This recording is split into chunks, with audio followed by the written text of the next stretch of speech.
talare til August Thor Ottnarsson.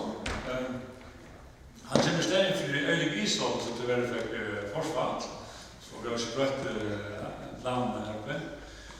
Og i stedet til August Thor kommer Heidi Skård, han som kaller kalifrase og blasfemi. Men først for August Thor. Og August Thor, han arbeidet av lovardelen av universiteten i Akureyri. Han var sammen med Maika byttet på opptatt dette her. Sammen med Guðmundur Alfredsson har han stående såkalte Polar Law-programmet, som en oppbygging av skipa for London i Polarversjonen. Og han har delt deg av lovardelen i Akureyri, og han har undervist her siden 2007. Og løtende han adjungerer og lekter i Akureyri. Opplæst som heter Global Legal Education in Periphery til Akureyri Experiment. Velkommen.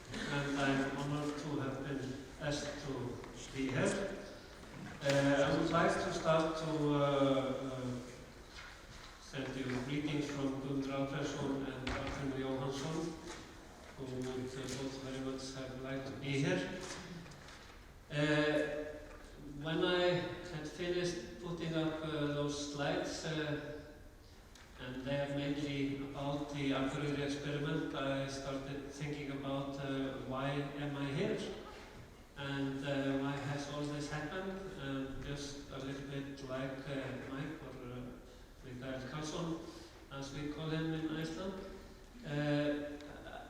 I thought that I couldn't just start without talking a little bit about history and the concept of legal education in small or micro societies.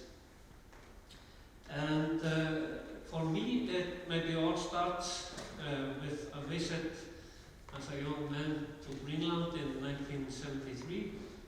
And I came to the Faroe Islands, I think 4 or 5 times in the summer of 1975 on a fishing boat, because we got higher prices here than we got in Iceland. So I was very happy about that. I got to know a totally different society, I feel, than the Faroe Islanders are today. So I'm very happy about that. But those 2 visits, they really kind of got me thinking, what is this heritage of being a part of the Danish monarchy? I think the Riksfellesskapet didn't exist at the time when Iceland was under the Danish king, at least we don't talk about it. But nothing much happened. I kind of maybe this changed my direction of study, so I went to the University of Iceland for 1 day, and I found out what Mike has been talking about, that this was a copy of something else I didn't really want to join. So in the end I went to West Berlin and kind of could construct my studies there like the Germans have been doing for the last 200 years by studying law, philosophy and political science. When I turned back to Iceland, I met Guðmundur Alfredsson, whom I guess many of you here know, and he was there with the Symposium of Human Rights of the Nordic countries, running that in Laugarvatn in 1991. And I was sent to interview him for the Icelandic National Broadcasting Service on human rights. And we started talking about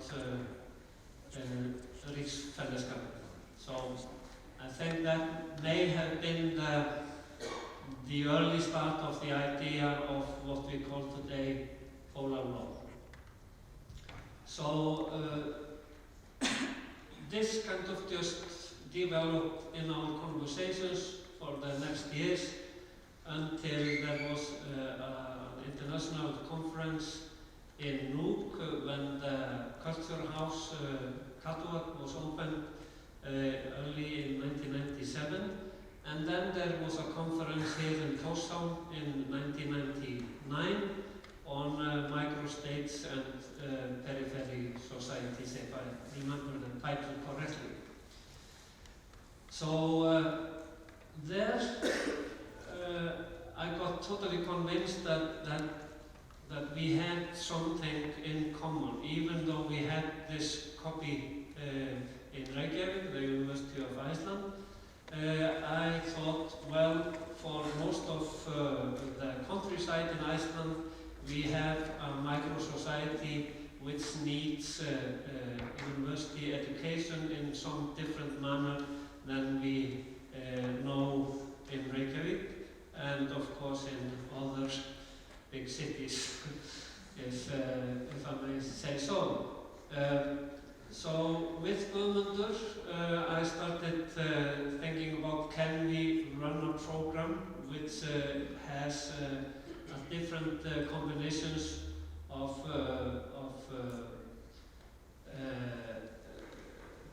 study things than what we see in the traditional law faculties. And when I was working with Eyvind Smith in Oslo in 2001 and 2002, I wrote the first memo on what we call polar law. This was then introduced at a conference in Tromsø in February 2002, and at the same time we managed to convince the rector of the University of Akureyri to take up some legal education in Akureyri.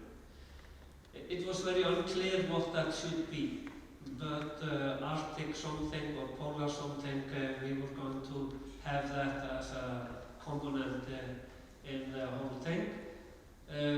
But shortly after our first meeting in December 2001, it was decided to establish a committee of experts, and I was hired as some kind of secretary for the committee. And on this committee it was Guðmundur Alfreðsson, Sigurður Líndal, Mikael Karlsson, and Guðmundur Heiðar Frímannsson, who is a professor at the University of Akureyri. So I would like to say that all those guys, except Mikael Karlsson, they were intelligent, but in a way traditional. Even Sigurður Líndal, with his different thoughts than his colleagues have had at the law faculty of the University of Iceland, compared to Mikael, he is traditional.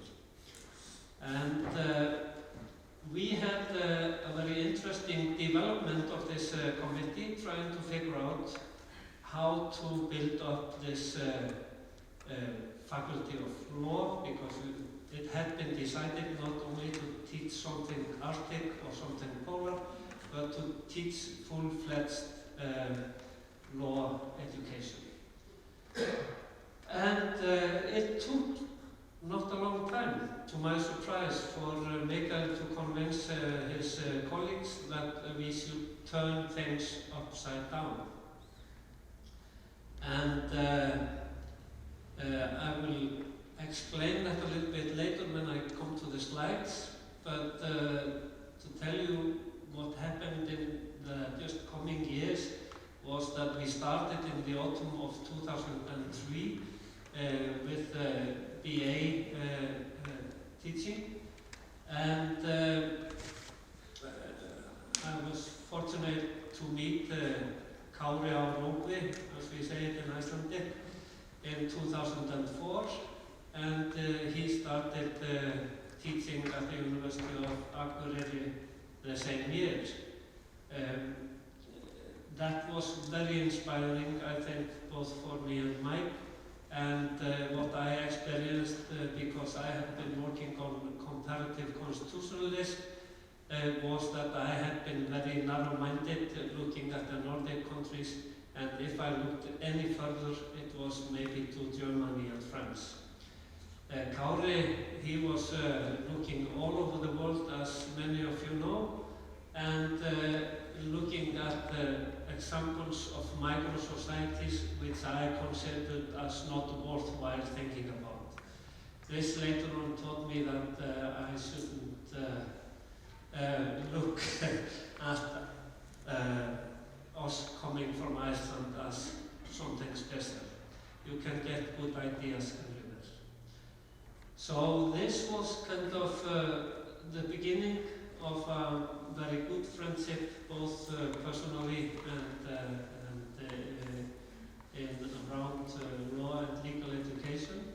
And what I'm going to show you on the slides here is how we built up this program, and it is, I would say, you can split it in two parts, and it's mainly the BA part which is constructed in the spirit of Mikael Karlsson, and then Polar Law, which is maybe kind of what we call in German Snapsidee from myself, which then was developed by Guðmundur Alfreðsson and worked on by Mikael Karlsson, and then with a group of people like Kára Rúbvi and others from different countries. And I have to mention that that Kári arranged a visit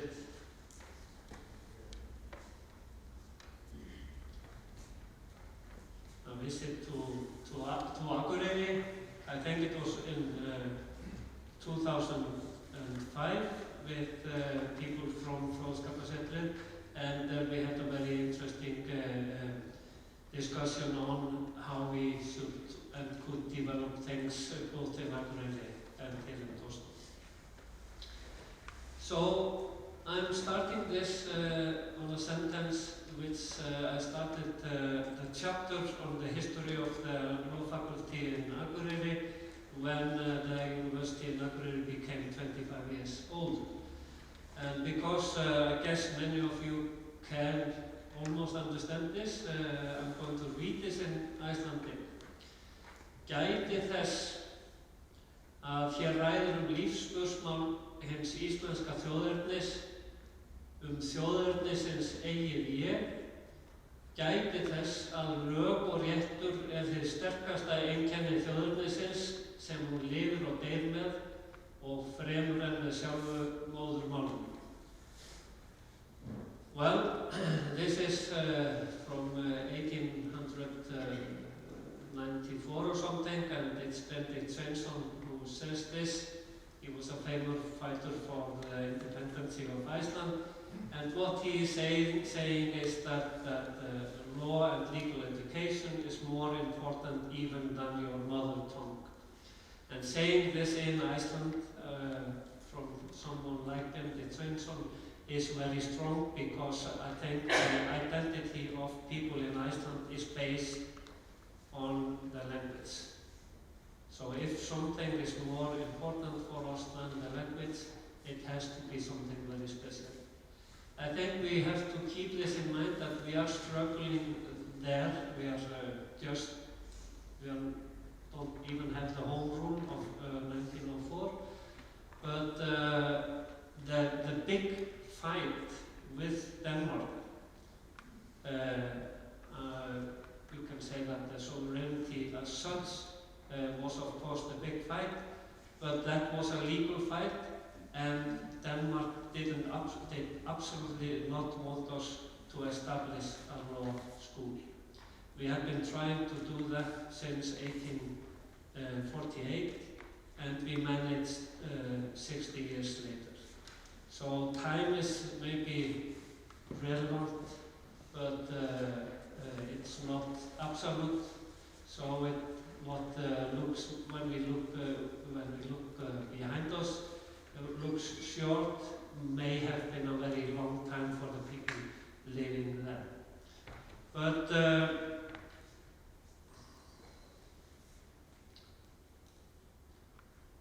I'm just trying to see if I can.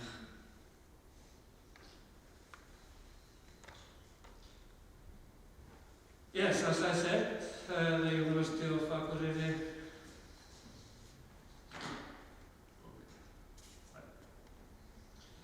has offered legal education since 2003, and as we see it, and I think even Mikael Karlsson, it is unique among law programs in Iceland, both in its structure and emphasis, and also in the geographical location. You can, for those of you who know Iceland, it's no news, but almost all of 2/3 and even more of the population is around Reykjavík and around Reykjavík. And even though we have the University of Bifröst, something like 100 kilometers out from Reykjavík, it is never talked about any university outside the capital area other than the University of Akureyri. The first 11 candidates for the BA degree graduated in 2006, and the first 10 candidates from the Master's or the ML degree graduated in 2008. Together with various programs in law offered at UNAC, that's the shortest for University of Akureyri, provided the academic rigor, intellectual stimulation, and the practical knowledge to be expected from a law school that prepares graduates both for legal practice in Iceland and for wider participation in a dynamic international labor market. And you can say that if I just recall what I was thinking when I started thinking about Poro law, and that was in many ways a different line than we took later on. I have been working for the Icelandic radio, the National Broadcasting Service, as a European Union expert. I had studied European law in Berlin in the late 80s, and the European Union was in the making. Maastricht was still to come, and what I figured out was that the smaller countries would become difficulties, or would in the future have difficulties with fulfilling all the demands coming from Brussels. And I was thinking about how can we prepare people working for smaller municipalities and living in the countryside. Is it Iceland? Is it Norway? Is it Sweden, Finland? And I thought a different kind of legal education has to be offered. And you can say that this combination with social science, which Mikael developed, I think that is for, well, it's a possible model to have at least in mind when the different countries develop their own. The Faculty of Law at the University of Akureyri offers a 3-year study program leading to the BA degree, and then we do something similar in Masters. And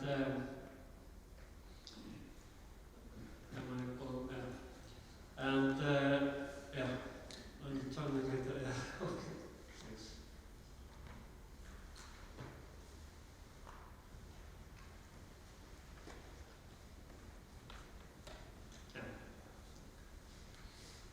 Yeah.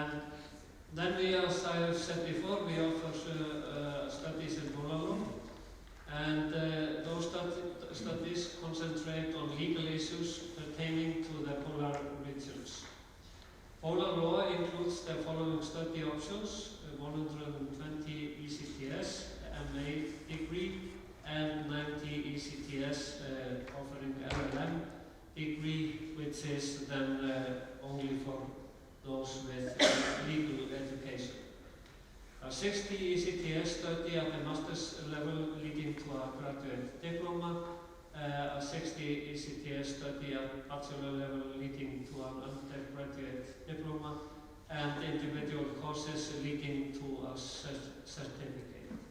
This was what we were hoping that we could cooperate, especially with Fróðskaparsetrið, and we have to see if we'll manage to do that in the future.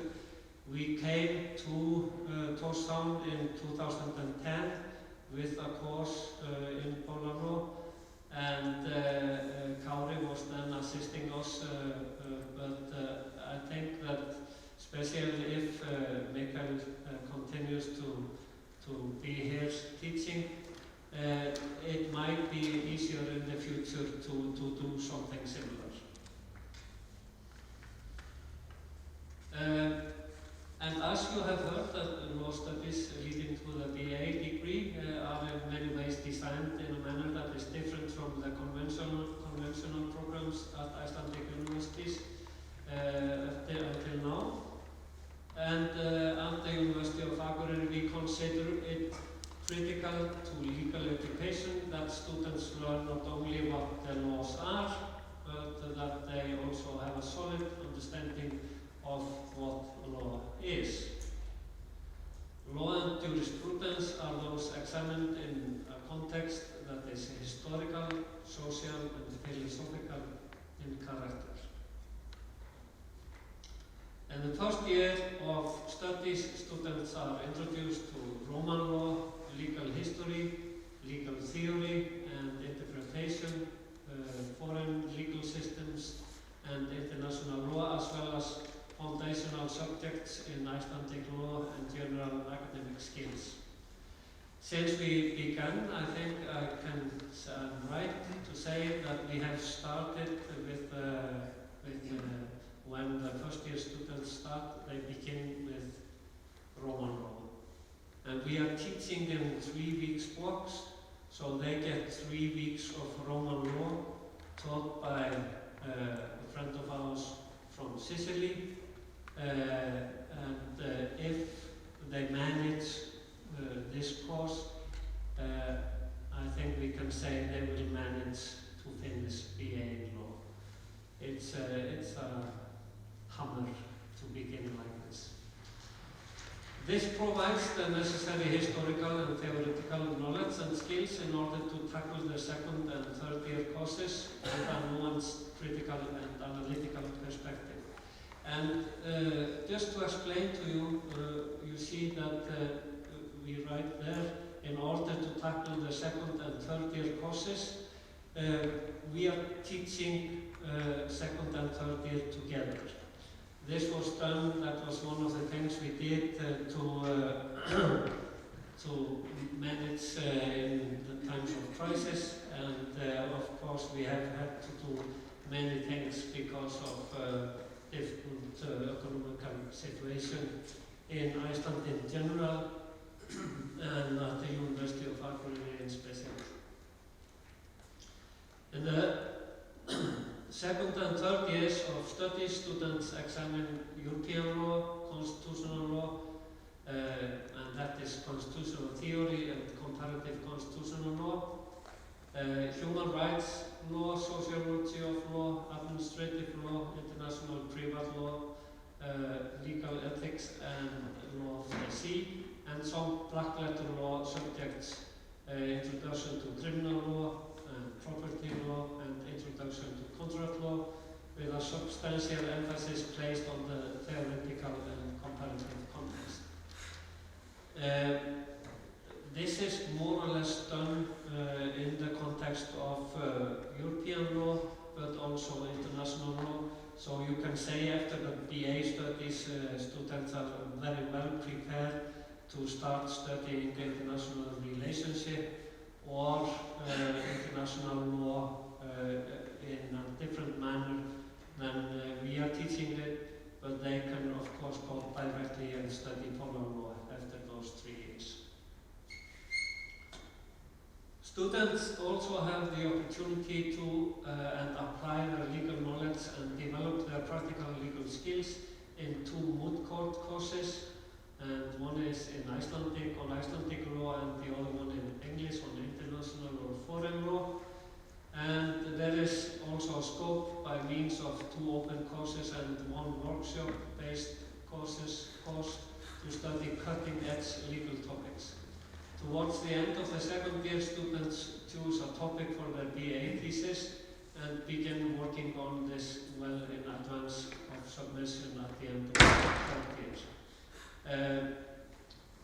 What was very important for the law faculty at our university was that when we started taking part in this international moot court, that there was a competition in Iceland. So we were competing with the law faculty of the University of Iceland about who would get the chance to go to the States to take part in this on international level. And just to make a long story short, we won the Faculty of Law at the University of Iceland, but that was of course only the first time. I think they didn't believe that we would be in competition for them, so they took us for given. But that was a very sweet victory, I can tell you. Students must complete 54 ECTS in order to be able to commence the second year of study, and this means we are not very flexible. So as you saw on this slide, that we only have 2 open courses and 1 workshop. This is the only flexibility on this or in those 3 years which we give the students. So they have to finish almost everything of those 60 ECTS, which is full study. They have to finish everything except 1 course. Each course is 6 ECTS. We split it like that. And all BA courses, as I told you before, are taught in intensive 3-week blocks, during which students devote themselves exclusively to 1 subject. This is appreciated by the students, and most of them would like to keep their master studies in the same manner, but the teachers teaching at the master's level, they have difficulties with or take the time to do this. They are usually coming from the practice, so they have to do lots of other things at the same time. The BA degree provides an excellent academic basis for those who intend to continue to qualify as practicing lawyers. The studies also provide a solid foundation for those who do not intend to pursue conventional legal careers, but wish to focus on careers in related fields, as I said, such as international relations and political science. And we have had some very good students who have traveled abroad, taken their master studies in different universities all around the world. And the students from us who have gotten jobs at the foreign ministry, they have made a great success, and one of the reasons is that we are teaching between 1/3 and half of the courses in English. So they have been forced not only to understand English as the spoken language of the courses, but they have needed to write their essays and even taken examens in English. So they are used to work with and in English. The approximately equal balance between courses, as I said, taught in English and Icelandic prepares, this is more or less what I was saying. It is the graduate level of study leading to the degree of ML that students focus exclusively on Icelandic law to ensure that they are prepared for the Icelandic bar examination and legal practice in Iceland. The ML is taught exclusively in Icelandic, as it is aimed at preparing graduates for legal careers within the Icelandic legal community. This was how I saw the possibility of cooperation between Fróðskaparsetrið and the University of Akureyri and the University of Bríland. I still think that we can, and now we will be providing, we will teach with distance learning the first year in our BA Legal Studies. So if we are thinking about practical solutions, this might be used with teachers from those 3 countries to teach BA in law in all of those universities. I'm just talking about this as an option, and I think this is worthwhile thinking about. Because, especially like what Bárður has been mentioning,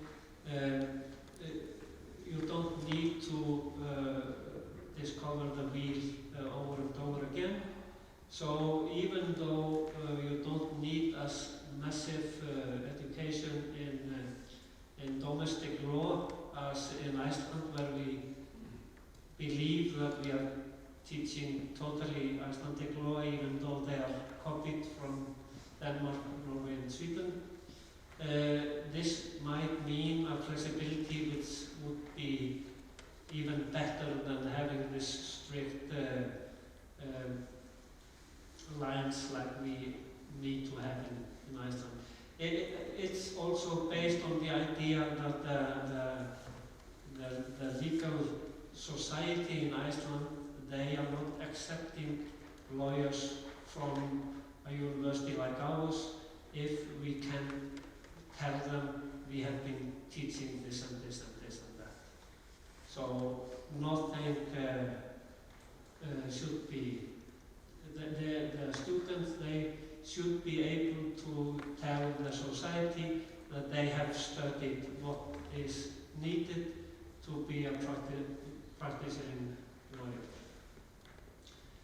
And the studies are highly practical, and the students study Icelandic rules of law and the legal process in detail. There are 3 legal process courses covering civil procedure, criminal procedure, and enforcement of claims. And there are substantive law courses in contracts, torts, property, company law, labor law, family law, constitutional law, administrative law, tax, criminal, and claims. In a 30 ECTS final thesis in a subject of their choice within any area of Icelandic law, each student has an opportunity to further develop and improve their critical and analytical skills, and to demonstrate their capacity to conduct extensive independent research at a level that would qualify them for a doctoral study should they so wish. And I'm sorry, I just have 1.5 minutes to finish. I see that time is up. The opportunity is created for local stakeholders to be kept informed of the latest developments at the Faculty of Law, and for students to learn more about the realities of local practice and build contacts that may be valuable as they begin their legal careers. And the faculty has made agreements with private law firms and public institutions to develop a formal internship program by expanding informal networks that currently exist. This is all reality today, but of course we would like to keep this even more dynamic than it is now.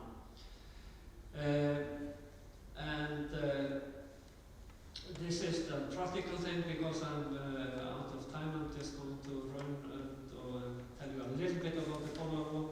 The Cutting Edge Polar Law program offers a unique focus on legal regimes, rules and processes pertaining to the Arctic and Antarctic. It is a program of great contemporary relevance and application when climate changes are having a dramatic effect on the Arctic and the Antarctic, when the opening of the new shipping routes seem to be becoming possible, when current and potential boundary disputes on land and sea remain unresolved. And the Polar Law program also offers a unique focus when issues and questions of national and local governance are moving forward on national and international agendas. And last but not least, when multiple threats to the environment are sending serious danger signals and calling for urgent measures. One of the interesting areas of study to which this program can contribute concerns possible lessons that the legal regime for Antarctic provide for solutions in the Arctic. And I just have to mention, because I have been trying to keep this awake since we started, is that Iceland has been excluded from some meetings of the Arctic Council, where the Arctic 5 are only meeting among themselves. And I've always said that Iceland should keep the idea awake that an international convention on the Arctic was an option, at least to have it up in the sleeve when we are, and if we will be excluded from this exclusive group in the future. And the Polar Law Programme focuses on areas of international and domestic law concerning the polar regions, as well as providing a general introductory course on polar law. Courses are offered in the areas of international law, including law of the sea and environmental law, and biodiversity and climate change management, the laws of the laws protecting indigenous peoples and other residents of the Arctic, and Arctic human development. And last, the program does also study governance and economics, industries and business in polar regions. And students in the LLM or MA line also write a substantial thesis. And the annual Polar Law Symposium is also integrated into the Polar Law Program, and students' attendance, which is an integral part of their studies, is free of charge. Some of you have been to those Polar Law Symposium, and that was my last meeting with Kauri was in Australia when we were joining the 7th Polar Law Symposium, and it is for many people very alive in their memories, because he started by singing his lecture, which I think that very few people have experienced down there. But of course for you who knew him, it was nothing unusual for him. This can be listened to on the web, and I hope we can put the link in connection with the information about this seminar. Thank you.